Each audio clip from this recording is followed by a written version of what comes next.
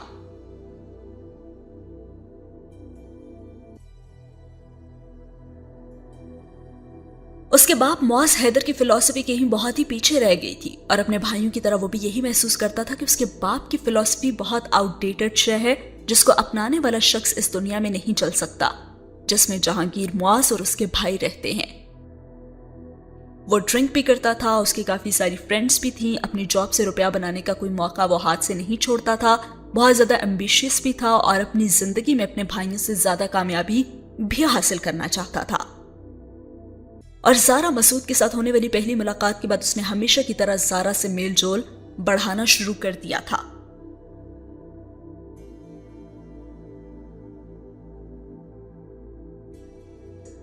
Foreign service کے ساتھ منسلک اکثر لوگوں کی طرح اسے بھی میڈیا سے متعلق لڑکیاں خاصی اٹریکٹ کرتی تھی،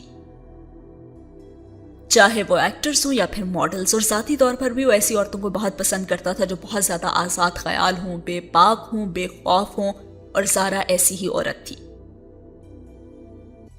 اس نے پارٹیز میں بہت بڑے لوگوں کو اس کے سامنے پیچھے دیکھا تھا، اور اس کے ساتھ پارٹیز میں شرکت کرتے وقت وہ بڑی خاموشی سے سب کچھ دیکھتا جاتا، اور یہ سب کچھ ایک لمبے عرصے تک چلتا بھی رہا، یہاں تک کہ اس کی پوسٹنگ ہو گئی۔ لیکن باہر جانے سے پہلے اس نے زارا کو پروپوز کیا، اور زارا نے کسی ہچکچاہٹ کے بغیر یہ پروپوزل قبول کر لیا۔ زارا نے کسی ہچکچاہٹ کے بغیر یہ پروپوزل تو قبول کر لیا تھا، اور وہ جہانگیر کی طرف اسی مقصد کے لیے بڑھی تھی، لیکن اسے حیرت ہوئی تھی یہ جان کے کہ وہ انتہائی ضدی تھا، اور اس کے سامنے کسی بھی رشتے کی کوئی اہمیت نہیں تھی۔ جہانگیر نے اپنے گھر والوں کو جب اپنی پسند سے آگاہ کیا تو گھر میں ویسے ہی ہنگامہ اٹھا جیسے اس کے بڑے بھائیوں کی اپنی پسند سے کی جانے والی شادیوں پر اٹھا۔ تب اس کے باپ نے اس سے کہا تھا کہ تم نے اپنے بھائیوں کی زندگی سے واقعی کوئی سبق حاصل نہیں کیا، ورنہ تم کبھی اس طرح کی ایک ماڈل کو بیوی بنانے کی خواہش نہ کرتے۔ تب اس نے کہا تھا کہ زارا ایک اچھی لڑکی ہے اور وہ ویسے بھی شادی کے بعد ماڈلنگ چھوڑ دے گی۔ تب اس کے باپ نے کہا تھا تم ایک بہت اچھی بیوی کی ضرورت ہے، اور زارا ویسی بیوی ثابت نہیں ہو سکتی، تم بھلا اتنی بولڈ لڑکی کے ساتھ زندگی کیسے گزار سکتے ہو؟ کبھی بھی تم دونوں کے درمیان اختلافات ہوئے تو وہ تم بڑی بے خوفی کے ساتھ چھوڑ کر چلی جائے گی، جبکہ تمہیں ایسی لڑکی کی ضرورت ہے جو ہر حال میں تمہارے ساتھ رہے، تمہارے ساتھ نبھائے، اور کسی بھی عورت کے لیے بہت مشکل ہوگا شاید یہ، لیکن زارا جیسی لڑکیاں تمہارے جیسے مردوں کے ساتھ نبھا نہیں سکتی، تمہیں شاید ایک خاندانی لڑکی کی ضرورت ہے۔ اور پھر اس نے کہا تھا کہ نہیں، میں کسی خاندانی لڑکی کے ساتھ گزارا نہیں کر سکتا، مجھے زارا جیسی ایک لڑکی کی ضرورت ہے جو میرے ساتھ قدم سے قدم ملا کر چلے۔ آپ چاہے شادی کی اجازت دیں تب بھی اور نہ بھی دیں تب بھی، مجھے شادی کرنی ہے تو صرف زارا سے ہی۔ اور باپ کے لمبے لیکچر کے باوجود اس نے بڑے سکون سے یہ کہا اور اٹھ کر چلا گیا۔ معاذ حیدر نے اس کے بعد اس پر دباؤ ڈالنے کی کوشش نہیں کی، اور انہوں نے اس شادی کی اجازت بھی دے دی۔ باہر جانے سے پہلے بہت دھوم دھام سے اس نے زارا کے ساتھ شادی کی۔ اب زارا اپنا شوبز چھوڑ چکی تھی۔ اور وہ عمر میں جہانگیر سے 2 سال بڑی بھی تھی، مگر جہانگیر کے قد و قامت کی وجہ سے یہ فرق کبھی نمایاں نہیں ہوا تھا۔ جہانگیر سے شادی پر وہ بے حد خوش تھی، اور شادی کی تقریبات میں جہانگیر کے والدین کی ناپسندیدگی بھی اس سے چھپی نہیں رہی تھی، مگر اسے اس بات پر اعتراض نہیں تھا۔ وہ جانتی تھی کہ جہانگیر کے بجائے کوئی بھی دوسری فیملی بھی اپنے بیٹے کی ایک ماڈل گرل سے شادی کرنے پر اسی طرح اعتراض کرتی، لیکن وہ مطمئن تھی کہ شوبز کو چھوڑنے کے بعد آہستہ آہستہ جہانگیر کی فیملی سے قبول کر لے گی۔ شادی کے بعد وہ جہانگیر کے ساتھ انگلینڈ چلی آئی، اور جہانگیر یہاں آنے کے بعد اپنی جاب میں مصروف ہو گیا۔ لندن میں جہانگیر کی مصروفیات بہت زیادہ تھی، لیکن اس کے باوجود تفریح کا کوئی موقع ہاتھ سے وہ جانے نہیں دیتا تھا۔ وہ زارا کے ساتھ ان تقریبات میں جاتا تھا جس میں اسے مدعو کیا جاتا، اور زارا کو کراچی اور یہاں کی زندگی میں زیادہ فرق محسوس نہیں ہوا تھا۔ وہاں بھی وہ اسی طرح ہر رات کسی نہ کسی تقریب میں شرکت کرتی، اور یہاں بھی وہ کوئی شام بیکار نہیں گزارتی تھی۔ بس فرق یہ تھا کہ وہاں وہ اپنے حوالے سے جانی جاتی تھی، اور یہاں وہ جہانگیر کے حوالے سے، اور اسے جہانگیر کے حوالے سے جانے جانا زیادہ اچھا لگتا تھا۔ اور ایک اور شام بھی وہ جہانگیر کے ساتھ پاکستانیوں کی طرف سے آرگنائز کی جانے والی تقریب میں شریک ہونے کے لیے تیار ہو رہی تھی، جب جہانگیر نے اس سے کہا، آج اس پارٹی میں تمہیں ایک آدمی سے ملواؤں گا، سعید سبحانی، ہوٹل انڈسٹری میں بہت بڑا نام ہے، نہ صرف پاکستان میں بلکہ امریکہ میں بھی بہت سی سٹیٹس میں ہوٹل چلا رہا ہے۔ بیوی اس کی امریکن ہے، اس وجہ سے یہاں کی نیشنلٹی بھی ہے اس کے پاس۔ زارا نے کسی بھی دلچسپی کے بغیر اس شخص کا تعارف سنا تھا، اور وہ اس وقت مسکارا لگانے میں مصروف تھی۔ میں اس آدمی کا ایک ہوٹل خریدنا چاہتا ہوں جو یہ کچھ عرصے تک بیچنے والا ہے۔ اور زارا کا ہاتھ رک گیا۔ جہانگیر، تم ہوٹل خریدنا چاہتے ہو؟ کیا تم جاب چھوڑ رہے ہو؟ نہیں۔ تو پھر ہوٹل سائیڈ بزنس کے طور پر؟ لیکن پھر بھی تمہیں جاب کے علاوہ کچھ اور کرنے کی ضرورت نہیں ہے نا؟ وہ کچھ اور الجھی۔ ہاں، صرف مجھے ہی نہیں، کسی کو بھی جاب کے علاوہ کچھ اور کرنے کی اجازت نہیں ہوتی، مگر سب کرتے تو ہیں نا۔ کیا تم یہ جانتی ہو کہ ہمارے سفیر وال سٹریٹ میں شیئرز کی خرید و فروخت میں ملوث ہیں؟ بلکہ صرف موجودہ سفیر ہی نہیں، ہر آنے والا یہاں کر یہی کرتا ہے، اور موجودہ سفیر تو ایمبیسی کے فنڈز کو بھی ناجائز طور پر اسی کام کے لیے استعمال کرتے ہیں۔ وہ بڑے مزے سے ٹائی کی نوٹ لگاتے ہوئے بتا رہا تھا۔ لیکن یہ تو بہت بڑا جرم ہے نا؟ کیا یہاں پہ ایمبیسی میں جو ایجنسیز کے آدمی ہیں وہ گورنمنٹ کو ایسی چیزوں کے بارے میں انفارم نہیں کرتے؟ کرتے ہوں گے، مگر گورنمنٹ کے اپنے بہت سے لوگ بھی سفیر صاحب کے ذریعے سے اپنے بہت سے کام کرواتے ہیں، اس لیے ایسی ساری انفارمیشن دبا دی جاتی ہے۔ اور ویسے بھی سفیر کے بھائی کیبنٹ سیکٹری ہیں، ان کے سسر میجر جنرل ہیں، ایک سالہ صدر کا پروٹوکول آفیسر ہے، اور دوسرا انٹیریئر منسٹری میں ہے، اور باقی رشتہ داروں کو گنوانا شروع کروں گا تو ہم فنکشن میں نہیں جا پائیں گے۔ اس لیے انہیں کوئی بھی کچھ نہیں کہہ سکتا، جو وہ چاہتے ہیں وہ آزادانہ طریقے سے کرتے ہیں، اور باقی سب بھی یہی کر رہے ہیں۔ اور زارا کی دلچسپی اب ختم ہو گئی تھی، اسے ایک بار پھر اپنے مسکارے کی فکر ہونے لگی تھی۔ ٹھیک ہے، تم خرید لو ہوٹل، اس نے جیسے جہانگیر کو گرین سگنل دیا۔ اسی لیے تو تمہیں میں اس شخص سے ملوانا چاہتا ہوں۔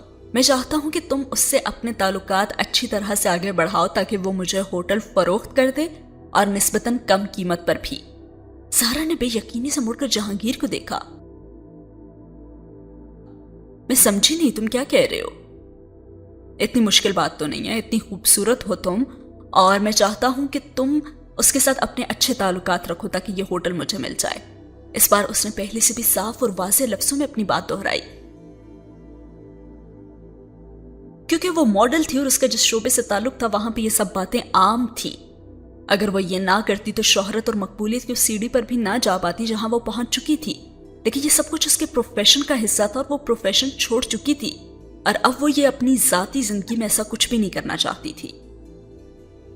اور اس نے اسے پھر کہا، تمہیں پتا ہے تم کیا کہہ رہے ہو جہانگیر؟ اچھی طرح پتا ہے، جس سوسائٹی میں ہم لوگ رہتے ہیں وہاں آگے بڑھنے کے لیے سب کچھ کرنا ہی پڑتا ہے، اور میرا خیال ہے اس میں کوئی بری بات نہیں، ہر چیز کی ایک قیمت ہوتی ہے، اور ترقی کی بھی ایک قیمت ہوتی ہے۔ وہ مطمئن تھا، لیکن یہ مناسب نہیں ہے۔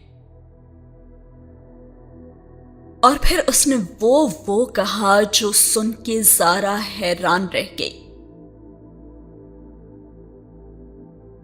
اس سے شادی کرنے کی وجہ محبت نہیں تھی، بلکہ اس سے شادی کرنے کی وجہ صرف ایک تھی، اور وہ یہ تھی کہ وہ اسے اپنے کاموں کے لیے استعمال کر سکے، کیونکہ وہ جانتا تھا اور اس نے ان ایونٹس میں دیکھا تھا کہ بہت سے لوگ، بہت سے مداح اس کے پیچھے بھاگ رہے ہوتے تھے، اور ایسے لوگ بھی جو عورتوں سے بہت دور رہتے تھے، لیکن اس کے باوجود وہ اس کی خوبصورتی سے متاثر ہوئے بغیر نہیں رہ سکے تھے، اور اس نے یہ ساری باتیں زارا کے منہ پہ کہہ بھی دی تھی۔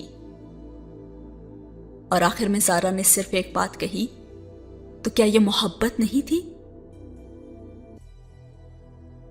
اور پھر اس نے کہا، تم اور میں جس عمر میں اس میں ٹین ایجرز والی احمقانہ قسم کی محبتیں تو نہیں ہوتی۔ اس عمر میں بندہ بہت سوچ سمجھ کے محبت کرتا ہے اور دیکھتا ہے کہ محبت کے بدلے میں سے کیا مل سکتا ہے، اور پھر ہی کوئی فیصلہ کرتا ہے۔ اب دیکھو نا، تم نے بھی تو مجھ سے محبت کرتے ہوئے بہت کچھ دیکھا ہوگا۔ وہ اسے آئینہ دکھا رہا تھا۔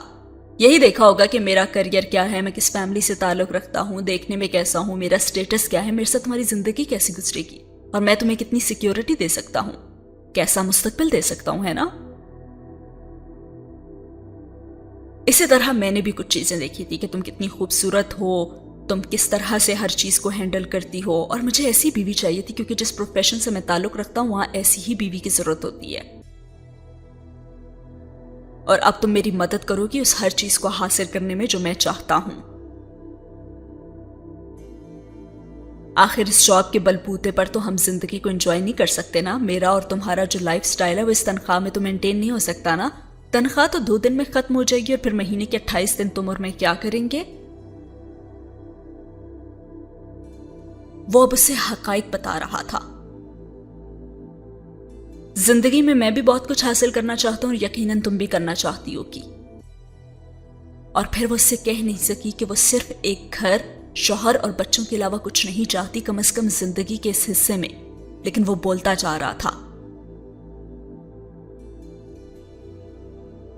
ان سب چیزوں کو حاصل کرنے کے لیے دولت ضروری ہے، اور اب دولت کیسے حاصل کی جا سکتی ہے یہ ہمیں پلان کرنا ہے۔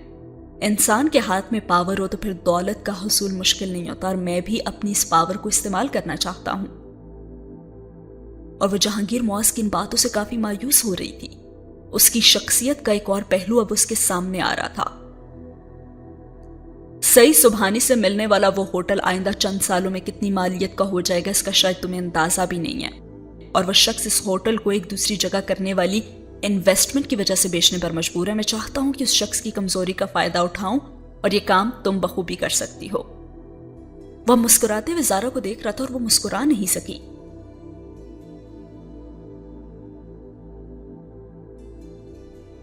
مگر اس نے پھر وہی کیا تھا جو جہانگیر چاہتا تھا، اور جہانگیر نے سعید سبحانی سے اس کی ملاقات کروا دی تھی۔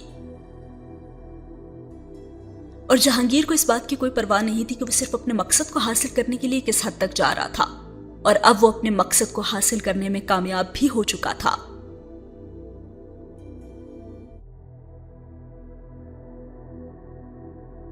سعید سبحانی آخر کار یہ ہوٹل جہانگیر کو بیچنے پر تیار ہو گیا، بلکہ مارکیٹ پرائس سے کم پرائس پر، اور جہانگیر کے پاس اس ہوٹل کو خریدنے کے لیے روپیہ کہاں سے آیا تھا وہ یہ بھی نہیں جانتی تھی۔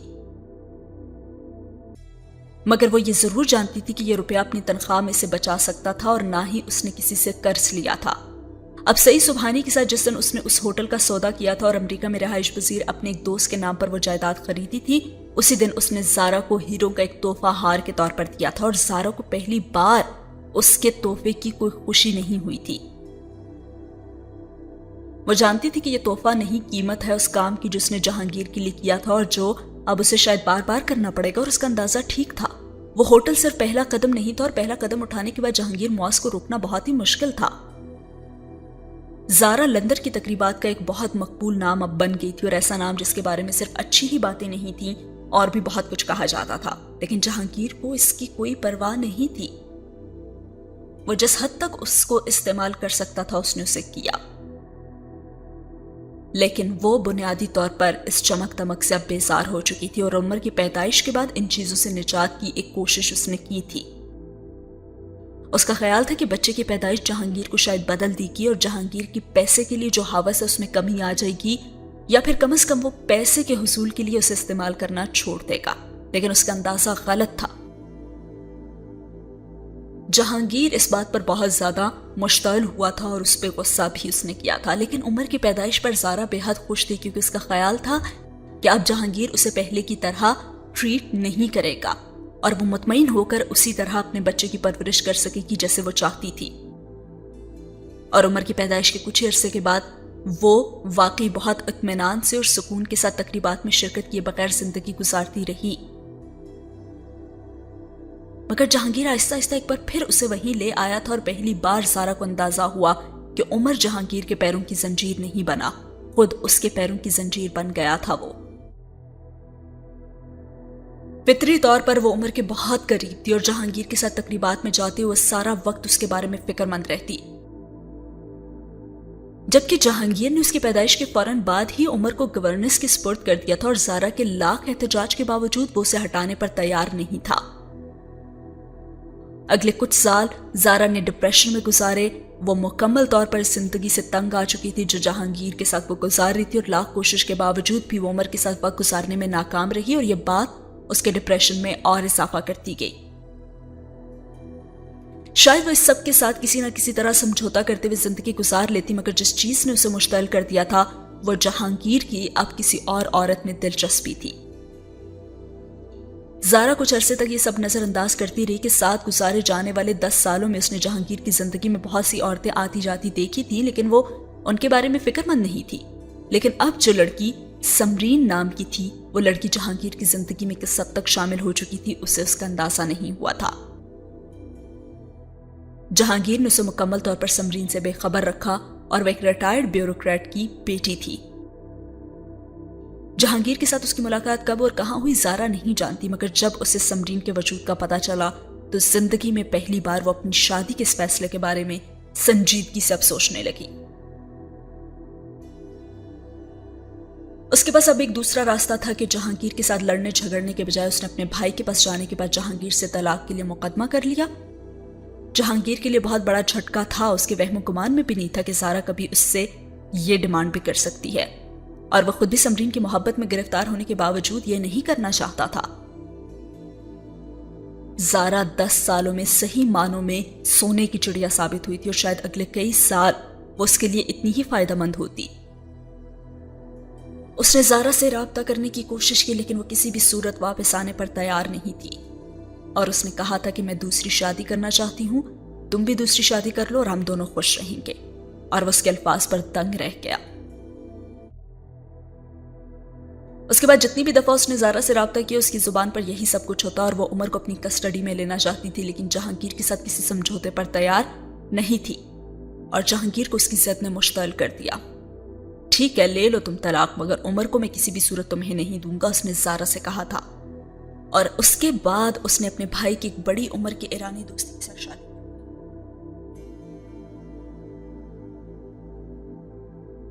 اور طلاق کے بعد زارا نے اپنے بھائی کے ایک بڑی عمر کی ایرانی دوست کے ساتھ شادی کر لی اور یہ شادی بے حد کامیاب ہوئی۔ اس کے دوسرے شوہر کی پہلی بیوی کا انتقال ہو چکا تھا اور اس کی بیٹی کی بھی شادی ہو چکی تھی، اور زارا سے شادی کے بعد ان کے ہاں 2 بیٹے ہوئے تھے اور وہ اپنے شوہر اور بچوں کے ساتھ لندن میں سیٹلڈ تھی اور بہت پرسکون زندگی گزار رہی تھی، لیکن اس کے باوجود وہ کبھی بھی عمر کو بھولی نہیں تھی۔ جہانگیر نے عمر کو ایک بورڈنگ میں داخل کروا دیا تھا اور زارا کوشش کے باوجود بھی عمر کو ملنے یا پھر اسے دیکھنے میں ناکام رہی، لیکن اس سب کے باوجود وہ وقتاً فوقتاً اسے کچھ نہ کچھ بھیجواتی جو زیادہ تر جہانگیر کے ہاتھ لگتا اور اسے ضائع کر دیتا۔ اب وہ سمرین سے شادی کر چکا تھا اور سمرین کو کوشش کے باوجود وہ زارا کی طرح تو استعمال نہیں کر سکا تھا، وہ صرف ایک اچھی بیوی اور ایک ماں ہی بن سکتی تھی۔ اور عمر کے ساتھ اس کے تعلقات سرد رہے، بہت خوشگوار بھی نہیں رہے، اور اس کی وجہ یہ تھی کہ عمر ہمیشہ بورڈنگ میں رہا تھا۔ اس کے بعد اپنی تعلیم مکمل کرنے کے دوران اور بعد میں انگلینڈ میں جاب کے دوران بہت دفعہ زارا نے عمر سے رابطہ کرنے کی کوشش کی، لیکن عمر نے کبھی بھی اس سے جوابی رابطہ نہیں کیا۔ وہ ماں سے محبت کرنے کے باوجود بچپن سے باپ کے دباؤ پر ماں سے ملنے سے انکار کرتا، حتیٰ کہ کورٹ میں کسٹڈی کیس کے دوران بھی اس نے ماں سے ملنے سے انکار کیا، اور بچپن میں چند بار ماں کی طرف سے ملنے والے کچھ تحائف اور کارڈ وصول کرنے کے بعد جہانگیر کی طرف سے اٹھایا جانے والا ہنگامہ اسے ہمیشہ یاد رہا اور غیر محسوس طریقے سے اس ہنگامے سے بچنے کی کوشش کرتا رہا۔ اور یہ تھی کہانی جہانگیر کی ماں کی۔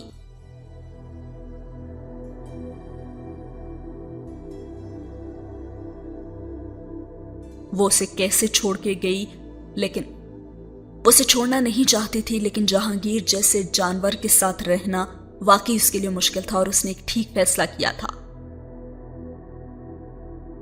اور عمر نہ چاہتے ہوئے بھی اس بات کو ماننے پر تیار نہیں تھا، کیونکہ اس نے اپنا پورا بچپن اپنی ماں اور باپ دونوں کے بغیر گزارا تھا، اور اب انہیں واقعی عادت ہو چکی تھی ان رشتوں کے بغیر رہنے کی، اور وہ انہیں اب نہیں دیکھنا چاہتا تھا۔ وہ بہت پیار کرتا تھا اب بھی اپنی ماں سے، لیکن ظاہر یہی کرتا تھا کہ وہ اسے اپنی زندگی میں نہیں چاہیے۔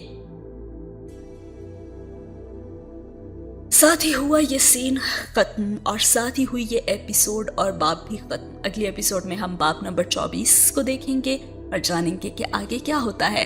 تھوڑی سی بورنگ ایپیسوڈ تھی، لیکن اتنی ڈیٹیل میں عمیرہ احمد صاحبہ نے یہ سٹوری لکھی تھی کہ پڑھنی تو پڑی تھی۔ ملیں گے اگلی ایپیسوڈ میں، تب تک کے لیے رکھیے اپنا بہت سارا خیال۔ اللہ حافظ۔